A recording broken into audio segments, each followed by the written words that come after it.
In the heart of the Middle East, beneath the echoes of ceasefires and peace talks, a different kind of war is being fought. A war not of armies, but of influence, intelligence, and shifting alliances. For decades, the Israel-Palestine conflict has been a wound that never healed. But in 2025, something new is unfolding. A quiet, coordinated effort that some are calling the most ambitious peace plan in decades, and others, the greatest geopolitical deception of our time. This is the secret wars of the Middle East, where every handshake hides a dagger, and every promise comes with a price. The war between Israel and Hamas was never just about borders or religion. It was about survival. For years, Gaza has been a prison of 2 million people, trapped between Israeli blockades, Hamas rule, and international indifference. When the bombs stopped falling in 2024, the world thought peace was finally coming. But behind the scenes, intelligence reports told a different story. Hamas was rearming, quietly, efficiently, using smuggling routes through Egypt and tunnels financed by foreign donors. Meanwhile, Israel was conducting covert stabilization operations, mapping every square block of Gaza through AI-powered drones. On the surface, it looked like both sides were preparing for peace. In reality, both were preparing for the next war. In early 2025, Washington made a dramatic move. After years of disengagement, the United States unveiled what it called the Middle East Stability Framework. At its core, a new peace plan designed to integrate Israel with its Arab neighbors, while offering Gaza billions in reconstruction funds if Hamas agreed to disarm.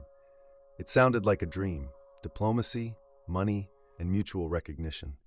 But within intelligence circles, whispers spread. This was less a peace deal and more a containment plan, a way to keep Iran, Russia, and China from expanding their influence in the region. Because while the US was offering aid and alliances, others were making their own moves, quietly, strategically, and with much darker intentions. When Russia recognized the Taliban government in 2024, it signaled something bigger. Moscow was back in the Middle East. Within months, Russian advisors were spotted in Syria again, and intelligence leaks revealed secret meetings between Russian envoys and Hamas officials in Doha and Istanbul. On paper, they were discussing humanitarian aid, but satellite intercepts told a different story: coded messages about weapons shipments, digital warfare training, and long-range drones. Russia wasn't fighting Israel directly. It was fighting through others, a proxy war, invisible, deniable, and profitable. And in this secret war, Hamas was just one of many pawns. Then came the shock from Riyadh. After decades of hostility, Saudi Arabia announced it was open to diplomatic relations with Israel if a new Palestinian authority could be established that wasn't controlled by Hamas.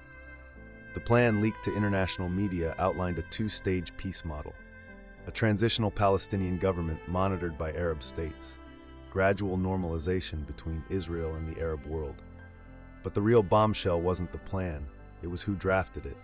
Not just the Saudis and Americans, but representatives from China. Beijing, long the silent observer, had entered the Middle East peace game, and that changed everything. While the West focused on humanitarian aid, China focused on infrastructure. Billions in Belt and Road investments now crisscross the region: ports in Haifa, energy pipelines through Jordan, industrial hubs in Egypt. Now Beijing was offering something else: a peace through trade model.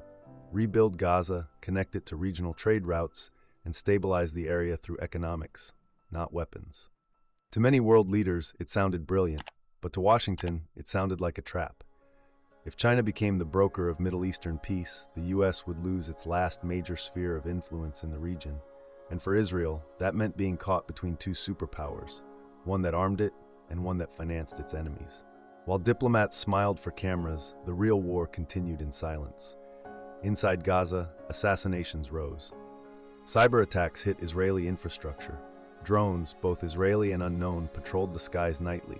In Tel Aviv, defense officials called it gray war tactics, the conflict that exists between war and peace.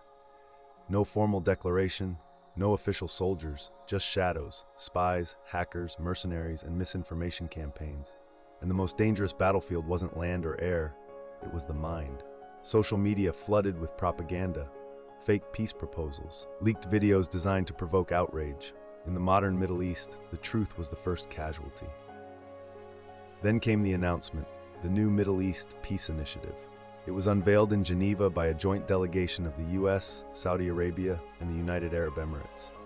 On paper, it promised historic breakthroughs, a demilitarized Gaza governed by an international coalition, recognition of Israel by all Arab League states, a permanent ceasefire between Israel and Hamas, economic zones connecting Gaza, Egypt, and Jordan. But the fine print told another story. The new Palestinian Authority would be selected, not elected. Its leaders approved by Western and Arab governments, and the reconstruction contracts, mostly owned by multinational corporations linked to Washington, Riyadh, and Beijing. Many Palestinians saw it not as peace, but as control with a new face. By mid-2025, internal chaos hit Hamas. Sanctions, airstrikes, and internal betrayal left the group fractured. A secret faction, reportedly backed by Qatar and Turkey, broke away, calling itself the Free Resistance Movement. They accused Hamas leadership of selling out to foreign powers. Israel capitalized on the chaos, conducting targeted operations that eliminated several senior commanders. For the first time in decades, Gaza was leaderless. And into that vacuum, international forces moved, bringing stability but also surveillance, restrictions, and foreign troops on the ground. Peace had arrived, but at what cost? For the first time in years, the guns went silent over Gaza. The smoke cleared, revealing not victory, but exhaustion. Cities stood in ruins, yet the world dared to speak of peace. Trump's arrival in the Middle East turned war into theater. Cameras flashed as he announced a deal for the century, a plan that promised to rebuild Gaza, restore order, and pull nations back from the edge. The Gaza Peace Accord was signed in Egypt. Prisoners freed, hostages returned, and for one fleeting moment, hope seemed real. But beneath the speeches and applause, unease lingered.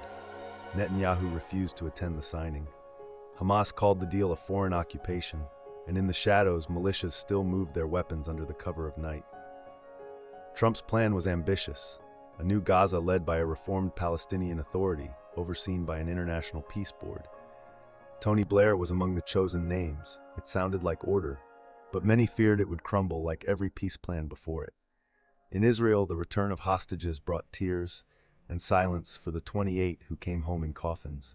In Gaza, families sifted through rubble, wondering if peace could rebuild what war had erased. Trump called it a new American peace. But even he knew, peace here was never permanent.